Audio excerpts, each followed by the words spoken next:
It's an honor to introduce today's speaker, someone who has dedicated her career to transforming organizations through people, technology, and innovation. Paola Carranco is a visionary leader in culture and talent development, with over 2 decades of experience working with global brands like Walmart, BBVA, Uber, and Pfizer. As the founder of Talent Lab, her team supports 700 clients across 27 countries, helping them to build high-performing teams, inclusive cultures, and impactful leadership. Today, Paola is going to share AI-powered simulation, how AI-powered simulations revolutionize skill building and prepare organizations to scale with agility. Please join me in welcoming Paola Carranco from EO Houston. Welcome. Thank you, Rasmus. I'm happy to say hello to everybody today. I am really happy to be here today. I am here to talk about AI, about skills, about culture, and the role that we have as leaders in here. My journey in EO started 6 years ago in Mexico City, and then I moved to the Houston EO chapter. I am a happy member of EO, and I struggle with many things exactly the same as you. I want to share a presentation with you so we can follow a story that I want to tell you. The first thing that I want to tell you is that as you, I struggle with many things. And I know that AI is changing the world. I know that it is not a tomorrow thing, it is a today thing. And the first thing that I want to do is to close your eyes and to imagine. I want you to imagine that we are 5 years from now and that your industry has completely transformed. AI is everywhere. The companies have thrived, and not only the ones with the best technology, but the ones with the best people, the ones that actually figure out how to make their teams adaptable, resilient, and also future-proof. We are now in an inflection point. Now, ask yourself, is your workforce ready? Open your eyes and tell me, will your workforce be ready in 2030 for what you're living right now? Maybe not. Some of you say, yeah, a little bit. Well, we are definitely at an inflection point right now. Things are changing very quickly, and we know that it is an AI-driven world, and we don't just need more knowledge, we need better execution. So with this, I really want you to think about what has kept you up at night. For me, it has been many things. So the first one is, can I scale my business without everything depending on me? The second one, how do I ensure my team really delivers the same excellence that I would? The third one, are we leaving money on the table because my team has maybe poor sales skills? How do I keep my company strong with the culture that I envisioned from the beginning? Do you also have these worries? Have you thought about these questions before? Yeah, I can see that. As entrepreneurs, we don't just want success, we also want freedom. And obviously, these are questions that need to be asked. And I am completely sure that if you want your business to grow, you have to let your people grow.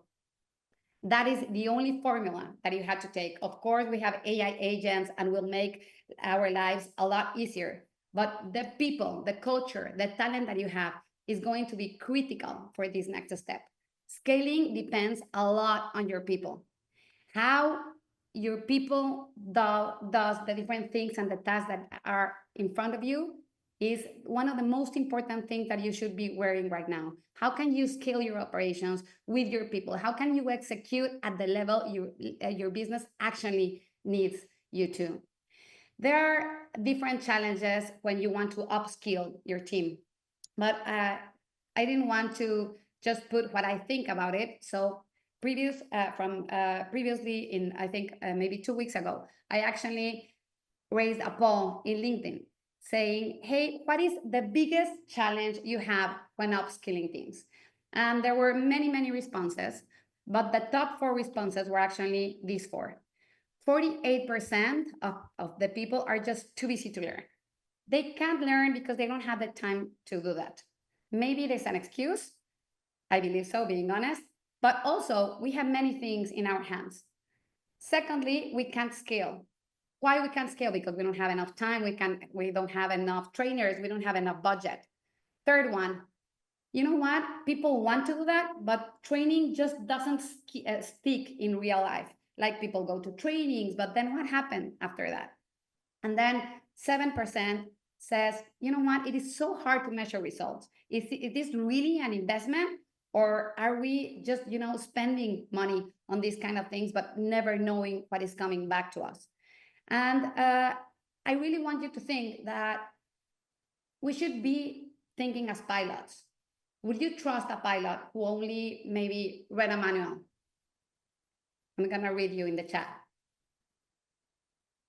Yes, you would? Oh gosh, I wouldn't even enter a plane. Yes, now I am. Okay, thank you for your opinions. Of course, no one would trust a pilot who only read a manual. It is impossible to do that. I mean, it is your life depending on that.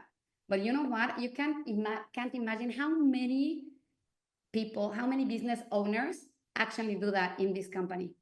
There is no way I would do that. Everybody says that. But then when it comes to their own companies, you can see that there is a lot of investment that is actually not an investment, but it's a cost, because people are not being trained the way they should, or they are not being even trained at all. So we should be thinking a lot more like pilots. It is so important to think about training just with one word: investment. I know that maybe some of you may know one model called 70-20-10. If we see at the global reach on learning and what is the scale that learning has in our world right now, we can see that there are 430 billion in 2024 just in the US being spent in learning. That's a lot of money. And you know that 99% of this budget actually goes to the 10% of this model. The 10% of this model says that we learn formally just 10% of the time, by reading books, attending to different webinars, courses, whatever. 20% is with the people that we surround us. So the communities where we thrive, things like EO, networks, mentoring, coaching, those kind of things. But 70% of what we learn is always out of experience. Of course, we want experience, but why should people acquire experience after they have given the job? What if we were trained like pilots? What if we give people some of our hours so they actually learn from us, but they actually simulate as if they were living the experience before doing the task? How many errors could we avoid? How many things, how many problems, how much confidence loss could we avoid if we actually help people learn from real life experience in a guided way? So one of the first things that I want to tell you is that we always talk about reskilling and upskilling and all those kind of things, but we always have to think about what's going on in the world and what are the skills that are required from us, from our team in this new world that we are living right now. The top in-demand skills are leadership and management, because yes, we are still going to manage people or AI people, but yes, we are going to manage. The second, sales and negotiation. The third one, communication, emotional intelligence. The fourth, obviously, AI, data, digital transformation, project management, and agile methodologies. You know what? All these skills are learned by doing. Yes, of course, we can attend webinars like this. Yes, of course, we can read. Yes, of course, we can go to the university, go to a certain course, a postgraduate, whatever. But if you don't apply what you learn, then the learning doesn't really stick. Traditional training is good, but could be falling short. Why do I say that? Because 75% of the training right now is completely forgotten within 1 week. Imagine that. Why? Because we don't apply it. If what we learn, we apply immediately, then it becomes practice and then it sticks. The second one, employees forgot most training if it is not revised or practiced in real world scenarios. 45% don't get the training they need to actually feel prepared. And that is one of the most important things here. People need confidence. People need to feel that they are up to the position that they are holding. We need to give them real world practice. Companies that train for knowledge stay where they are. Companies that train for execution really accelerate their growth. So what I want is for everybody here to think about training, again, as an investment, but secondly, as something that actually is built by relationships, by the people that are surrounding you, by formal training, that is very, very important, but it is just the 10% if it is not placed into practice. So we can train, yes, by the same way pilots do. What I want you to do is to think about your real world scenarios. What are the sort of things that you want your people to be trained? I want to see what you're putting in the chats. If you have like a magic wand right now, and I really want my people to, what would you say? I want to know the skills that you're looking for in your team. Okay, soft skills. Okay, and I love this word soft skills because it is actually, power skills. The soft skills are the hardest to get. To sell more, AI skills. Yes, to get excited about AI, sales management, process design, critical and strategic thinking. Good. Process design. Okay, I love this. Well, be more consultative, to communicate better, communicate with other adults. Okay, that's cool.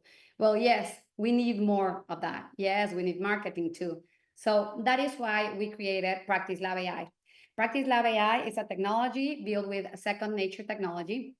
It is an application that helps people train in real life scenarios, exactly the same scenarios that they would get in real life. It is completely customizable. We have tried this in many, many industries across the world, and the results are just impressive. What we want is to train people like pilots, okay? So what would happen if this is actually done? Role playing will actually give you the next step in your skill development. Why? Because the first thing is that when you get to practice, people are nervous about. And that emotion actually, that is when someone is out of their comfort level. And that is exactly where magic happens. So doing role play is one of the most effective ways to actually learn something. But having to do role play with your employees all the time, it is a lot of time, very time consuming, first of all. Second of all, it is very intimidating for the person that is in front of everybody trying to do the role play. People feel judged. And the fourth thing is that people don't often receive feedback out of that. And it is not a quick thing to do. And less of all, it is not scalable. So Practice Lab AI is actually the solution that will help you train people on a very, very quick way, on a very engaging way, completely sure that your information is in a place where you're not going to be judged, because it is AI helping you, not judging you, but helping you to actually be better. So I don't want to tell you more, but I actually want to show you more. So I want you to introduce to Ross. Ross, if you are there, hi, thank you. Ross, can you show us a little bit more about how this solution can actually come to life for them and for the 1,000 clients we actually serve? Sure, of course. So thanks, Paola. And as Paola was saying, the best way to get the individuals who work for you, your employees, is to give them the confidence that they are ready for those conversations. So what we've teamed with Talent Lab on is this Practice Lab AI application. And I'm going to show you how it works. So basically what I'm going to demo here is I'm going to share my screen, and I'm going to create a role play. This role play is what we call a resource-based role play. It takes content from your organization and then it creates a custom role play that then assesses the individual and provides recommendations on how they can improve. So here I'm going to share my screen here, and I'm going to turn off on Zoom. And I'm going to paste in, now this is a BANT. There were some people in the chat who commented that they'd like to see their people be better with sales and sales processes and consultative selling. Well, this is a role play that allows an individual to practice a business-to-business discovery call using the BANT qualification framework, standardized framework, budget, authority, needs, and timing. So imagine you could roll this out to 10, 20, 1,000 of your employees and understand what are the areas different individuals need to improve on the same conversation. So I'm going to paste in the Talent Lab website. And we also have a variety of information you can present to the person before they do the role play, but I'm just going to dive into the role play itself. Hello, hello.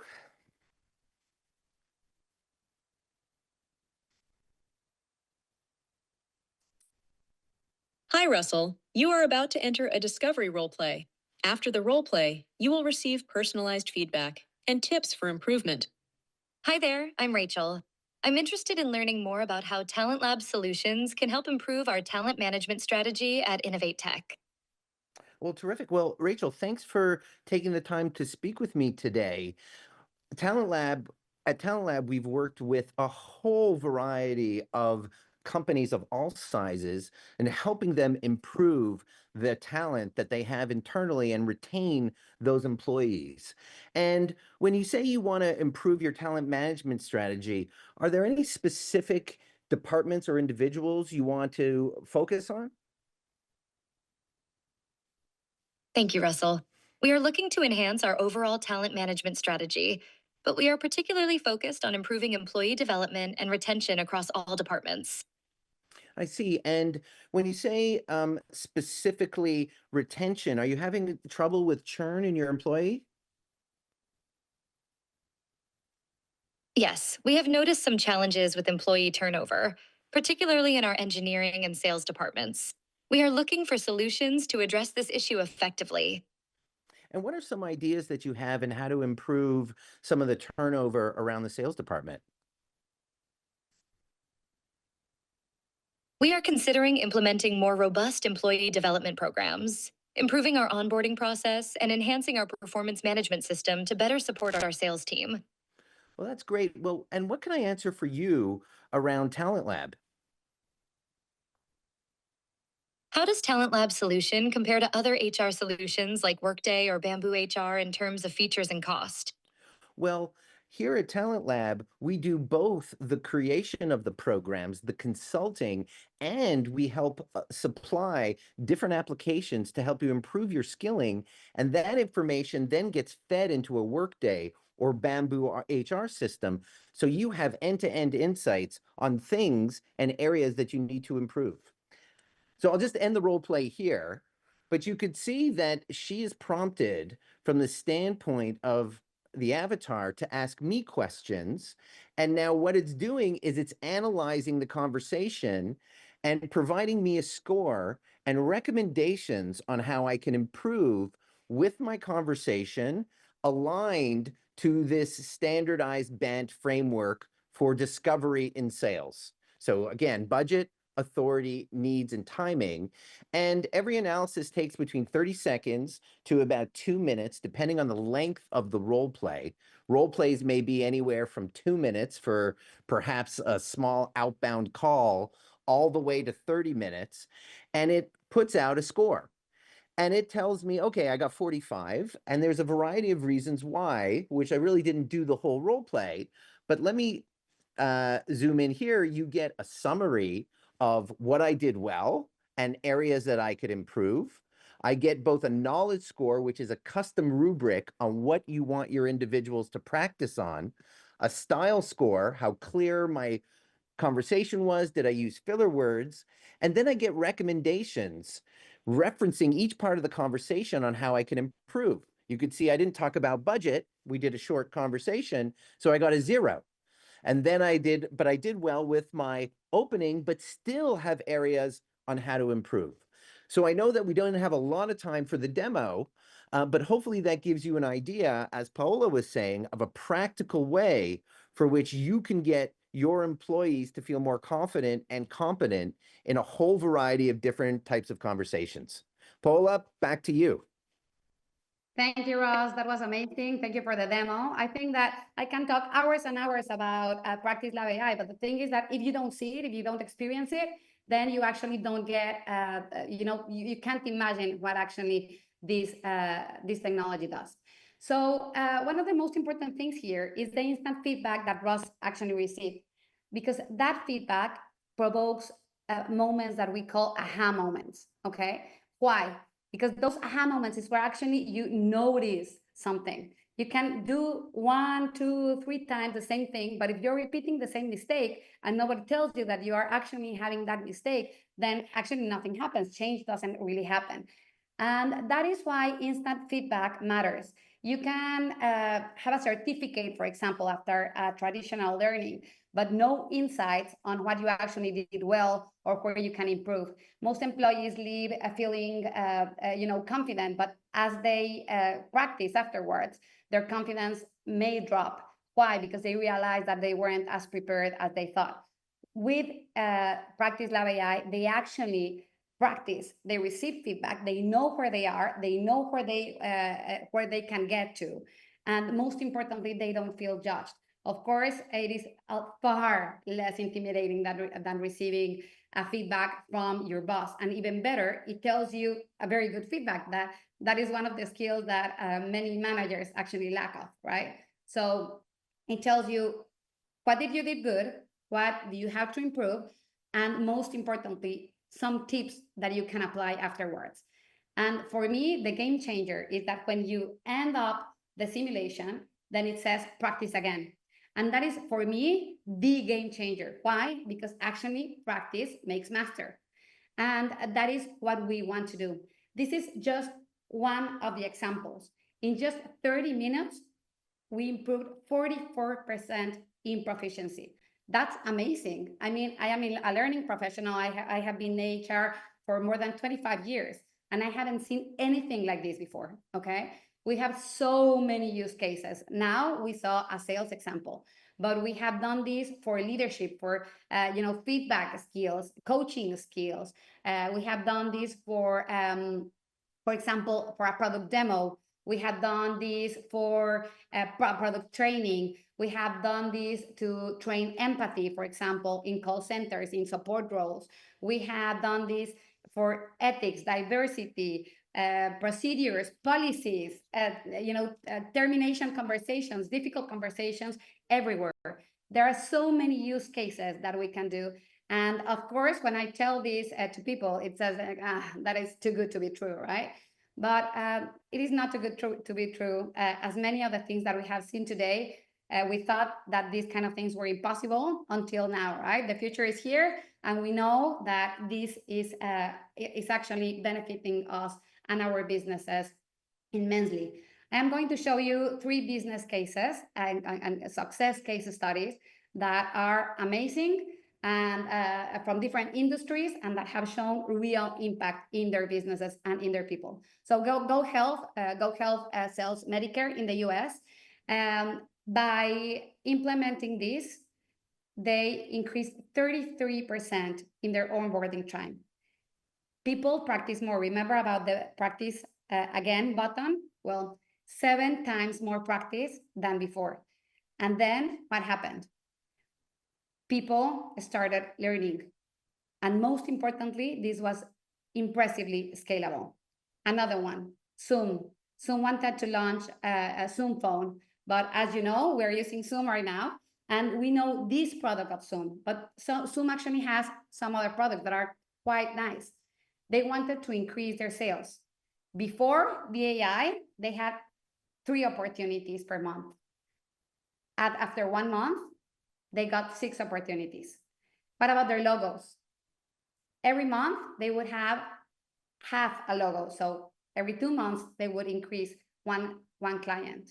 After this, one more per month. So they actually doubled their sales. That's amazing, right? Another one in Latin America. Digital FEMSA is a very, very big company. And as I told you, one of the most important skills that we need as employees is leadership skills, because we need our leaders to help us. But they, again, lack on coaching abilities and also on feedback skills, right? So we train more than 300 people on giving feedback. Their capabilities in just 2 hours increased by 39%. It is impressive what this technology is doing. And most importantly, what people are saying about these kind of things. Now I feel more confident. Now I can navigate difficult conversations. Now I feel that this is actually growing. The simulation that Ross just did is the kind of conversations that I have with my clients or with my prospects every day. It is impressive how you can customize this. So actually you get the information you need, the skills that you want to develop, and the level of proficiency you want your people to get to. So learning is important. Again, learning is an investment, but when it is done right. When it is done right, companies actually hit their revenue targets by more than 3 times than the others, have more employee retention, and reduces their turnover. Turnover is a huge cost. And most importantly, higher revenues per employee. Don't we all want that? Everybody wants that. It is about productivity. It's about sustainability. It is also about being better. And one of the things that I just told you before, there is so much investment here. And when it is done poorly, 500 billion are lost every year because it doesn't really work. So why are we continuing to do this kind of investments? We should completely change. And one of the most important things is that people love it. If people don't like these kind of things, then people will stop using them. As with every technology, as with everything, people are the key. If usage is not there, if people don't want to do it, then we don't receive the benefits. These are just some testimonials. It is impressive how people engage with these people. And one of the most important things is that they want to practice, because they are like, oh my gosh, this person is just impossible to convince. I really want to get the yes out of this person. But again, this is a safe place. That we don't have those many opportunities in front of a client or in front of a customer, right? Or in front of another employee, depending the case that we want to get to. So if people love it, then they will want to practice it, because it is challenging, because it gives them the motivation, it gives them the confidence. And most importantly, it has benefits for them, but also for the organization. So we started with the things that worried us and the things that were keeping us up at night.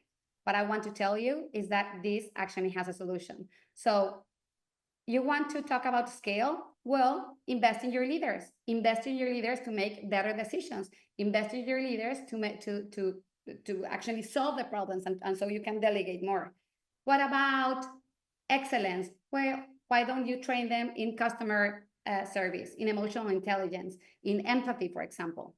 What about skills? Well, why don't you train them in sales, handling objections, decision-making, adhering to a policy, for example, to a discount, managing objections, whatever. The other thing, culture. Well, communication, onboarding, how is to work in your company, right? So again, we suffer about these things, but I think that you can really, really change this reality. How?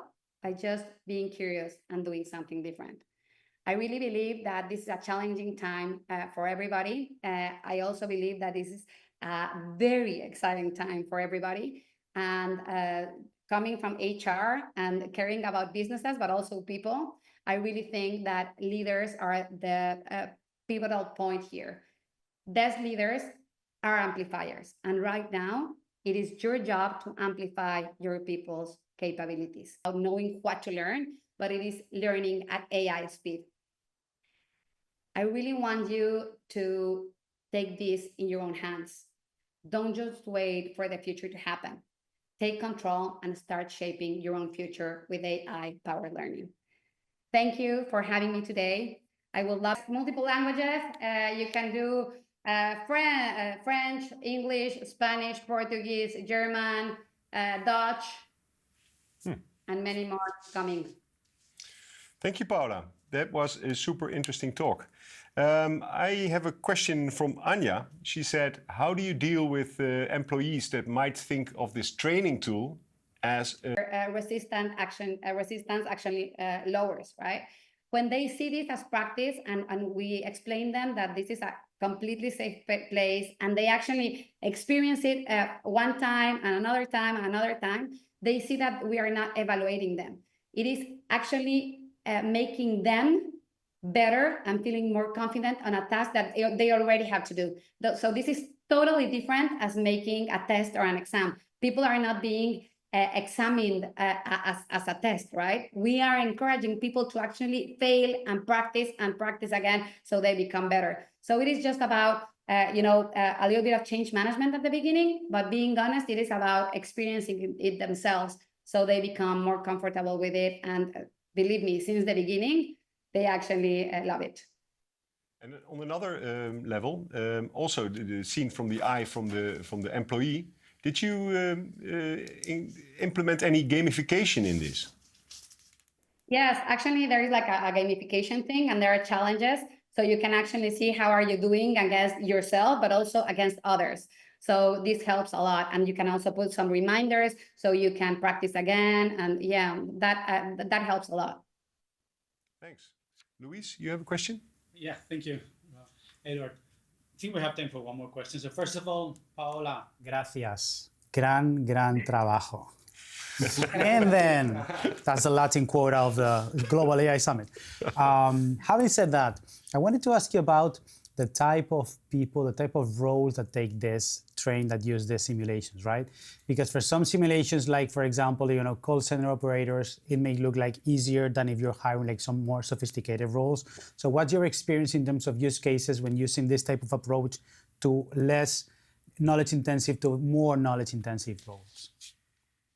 Yeah, so that's a very, very good question. We have people from different levels and different areas. So we have people from sales, from marketing, from HR, from finance, from operations, supply chain, like everywhere, because there are different kind of skills that you can train with this technology. That's the first question, the first answer. And the second answer is you can increase the difficulty of this simulation. So everything is tailor-made, right? So it might be based on a certain situation, on a certain product, on a certain kind of client, on a certain kind of people in front of you. So for example, on one case, they wanted to give feedback. So normally people are not open to feedback, but they are okay with it, right? So this company, they wanted to put their managers trained with a very, very difficult person in front of them. Someone that actually did not accept their mistakes, someone that was, reluctant to receive feedback, someone that was very difficult to see the others' point of views and so on. So that was a very difficult simulation, but they really appreciated that because they saw that these kind of things actually happen. Everybody had before in their previous lives or in that company, a person that actually was like that, someone really difficult. And they really appreciated that. So you can increase the difficulty levels depending on what you want to train and the people level. Mm-hmm. Thank you. Unfortunately, we're running out of time, but thank you, Paola, for your time and sharing your experiences. Looking at the chat, it really went crazy with questions. We could have talked for half an hour more, but it is time for our next speaker.